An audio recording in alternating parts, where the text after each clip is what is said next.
Hello बच्चों, तो आओ प्रश्न को देखते हैं। के का मान ज्ञात कीजिए जबकि निम्नलिखित स्थितियों में प्रत्येक स्थिति में x माइनस एक कॉमा पी एक्स का एक गुणनखंड हो।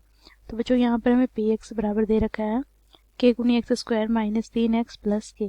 तो दिए गए प्रश्न की मुख्य अवधारणा की बात करें तो बच्चों देखो यहाँ पर गुणनखंड प्रमेय का यहाँ पर हम प्रयोग करेंगे इसे सरल करने के लिए।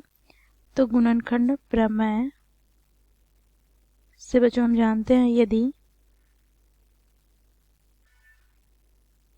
जी एक्स बराबर x plus A P x का एक गुणनखंड हो, तो बच्चों देखो यहाँ पर हमें पी ए का मान शून्य के बराबर प्राप्त हो जाता है।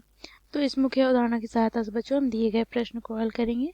बच्चों देखो प्रश्न में हमें जी एक्स का मान क्या दे रखा है, तो x माइनस एक। बच्चों इसे हम शून्य के बराबर रखें तो यहाँ से हमें x का मान प्राप्त क्या हो जाएगा, तो प्लस का एक। बच्चों देखो यहाँ पर हमें बहुपद अर्थात पी एक्स क्या दिया गया है, तो पी एक्स हमें दे रखा है बच्चों देखो के गुनी x square minus 3x plus के। बच्चों देखो प्रश्न में हमें दिया गया है जी एक्स बराबर x माइनस एक बहुपद पी एक्स का एक गुणनखंड है।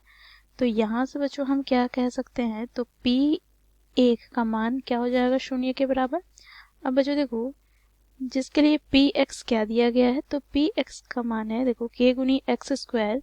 तो यहाँ पर बच्चों देखो क्या हो जाएगा, तो के गुनी एक्स स्क्वायर एक्स के स्थान पर एक का स्क्वायर, ठीक है। फिर यहाँ पर माइनस 3x, तो यहाँ से क्या हो जाएगा माइनस 3 गुनी एक प्लस का के बराबर शून्य।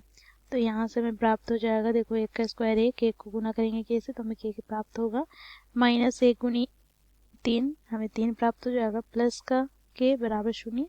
तो यहाँ से बच्चों देखो 2 गुनी के बराबर हमें प्राप्त हो जाएगा प्लस का 3। तो यहाँ से हमें के का मान प्राप्त हो जाएगा क्या, तो 3/2। तो यही हो जाएगा बच्चों हमारा दिए गए प्रश्न का उत्तर अर्थात के का मान। यही हमें प्रश्न में पूछा गया था।